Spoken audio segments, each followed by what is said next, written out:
Welcome to Houston Real Estate Radio. I'm your host, Shannon Register, and every week we bring you news and information you can use on those real estate transactions. One thing's for sure, when you buy a home, you got to get it insured, and then, you know, all your cars, everything's got insurance on it these days, it seems like. So I've got an insurance expert here in the studio with me today, but before we get started, real quick, our call-in number, if you've got a question, is 844-788-9444. So give us a call if you've got a real estate question. We're happy to answer it on the air. If you've got an insurance question, we can get Jay to answer that as well. 844-788-9444. Jay Olson is here with me in the studio. He's the owner of J. Olson Insurance Agency with Goosehead Insurance. And we are going to be talking today a little bit about his story because this is the first time you've heard from him, but he's got a great story, a lot of information, and just really, he knows a lot. This guy's got all kinds of background information that's going to help you when you call him for an insurance quote. So I like that and want to hear about that. So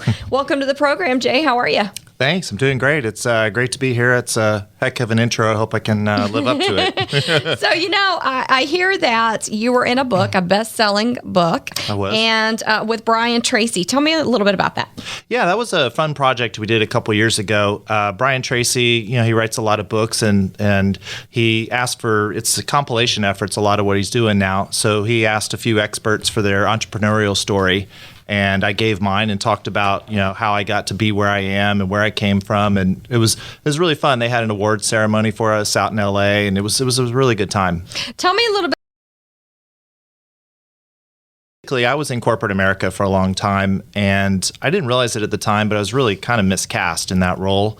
And I always wanted to be a business owner, but instead I sat in the cubicle and, you know, kind of did what you're supposed to do for many, many years before finally I made the break, and now I own my own business, and I love it. I wouldn't go back. So you used to work with actuarials a lot, and that's a hard word to say. Tell me a little bit about that and why you changed directions. Yes, it was, well, basically, when I grew up, I always wanted to be an entrepreneur. I always wanted to open my own business. Really? Because that's so rare for a kid to want to own their own business. I know. They usually want to be something like, a lawyer or a dentist. Well, growing up, I had two different businesses. I had a baseball card business. I started when I was 13, and I mean, it really was a business. I was dealing all over the country. It was mostly adults I was working with. And eventually I sold that business in freshman year of college once I got bored with it, and paid for traveling around the world. So it worked out pretty well. Very nice. And I had a lawn mowing business as well, about 15 yards in Southwest Houston. So you have just traveled the world and been an entrepreneur in several different directions. And tell me about the actuarial stuff that you've done in your background, because that has to be really good for your clients that you have nowadays. Yes. Well, basically growing up, I was very good at math. And I had a teacher tell me, well, you think you're so good at math, you should go be an actuary. That's the best thing you can do. And of course, maybe being a little bit arrogant at age 17, I said, fine, I don't know what it is, but that's what I'm going to do. And I just followed the course through college, took the classes, I was top of my class. I did really well with it. And I just, again, followed the path. It's what you're supposed to do. You graduate college, you go get a corporate job, and you do what you're trained to do. And I probably would have been okay with it, but I fell in love with travel somewhere in between, and literally took a year off, traveled the whole world, around the world. Started off in Australia and just kept going west until eventually I made it home after about a year. And or were you backpacking along? You didn't have a plan? I was all by myself. I set my own agenda kind of as I went along. It's like, what do I feel like doing today? I'm going to go to Thailand today. Tomorrow I'm going to Nepal. And it was great. And it really changes you as a person. And suddenly I wasn't that interested in corporate America. But I came home and took that route anyway.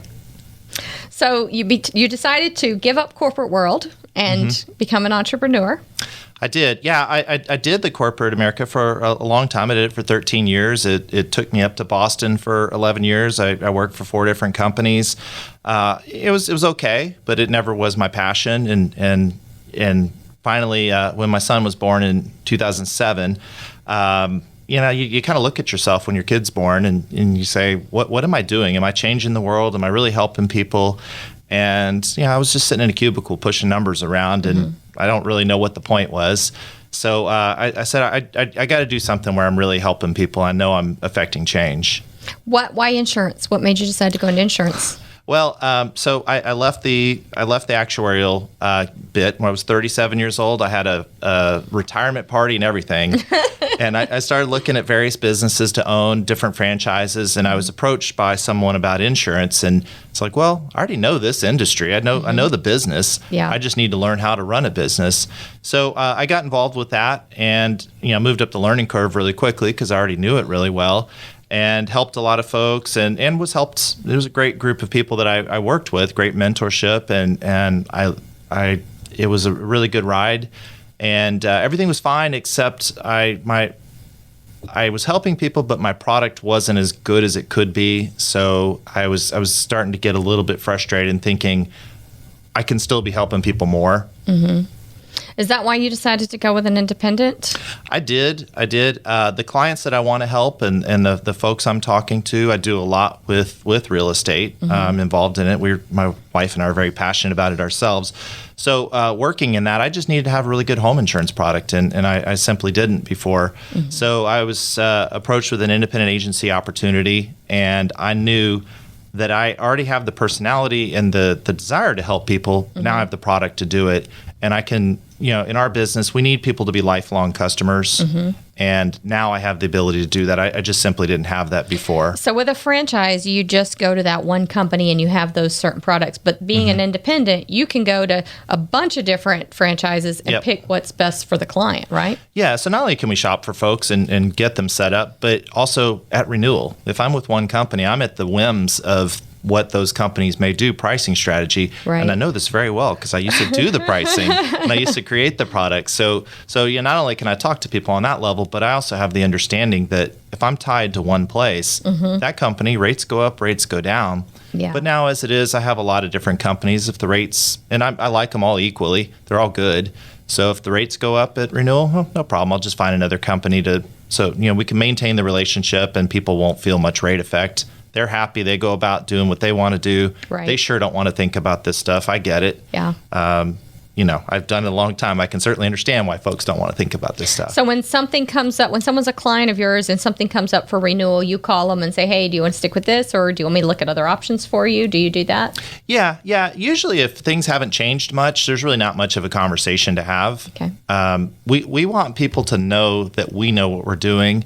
And we'll explain as little or as much as they want. Mm-hmm. And, believe me, I can go way into it and bore people to tears. The engineers love it, and I love talking to those guys. But for the folks that don't, they're just like, just tell me what I need. Yeah. We're happy to back off and have that conversation. But what we want is people to know that it's taken care of, and then they can go about and do what they want to do. They don't need to be thinking about this stuff all the time. We keep an eye on it. We'll call them when something is necessary. So because you've actually built the products in the past, you know what to look at in these products when you're mm-hmm. looking at them for people and comparing them. You know the pitfalls.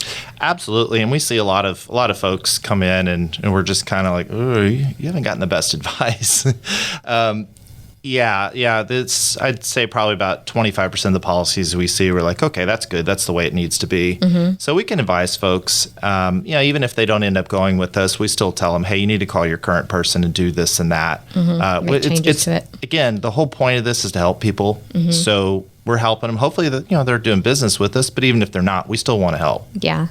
All right. Very good. I like it because, sometimes insurance brokers don't know much about insurance. Mm-hmm. They really are just calling around getting best rates. So it's really, really good that you know about the actually getting good rates, but you also know you understand the insurance as well. So yes. You do home, life, auto. Yep. We do it all. Home is our main thing. We're really good at it. A lot of the carriers, they don't really want to be here. We work with a lot of them that do, and we work with people all over the city. Very good. You work with a lot of different companies. Mm-hmm. Yeah. We're over 30 companies. All right. Very good. Lots of choices when you call Jay Olson for an insurance quote. Jay Olson is the owner of Jay Olson Insurance Agency with Goosehead Insurance. And Jay, if people out there listening want to call you for a quote, what number would they need to call? Yeah, and that's your best bet. We're at 281-402-8175, and my staff or me will be able to help you. Okay, and you can also go to the HoustonRealEstateRadio.com website, and Jay Olson's ad is there on the website that will link you over to him. And that number, again, if you want to give him a call, 281-402-8175. We'll be right back here on Houston Real Estate Radio after a word from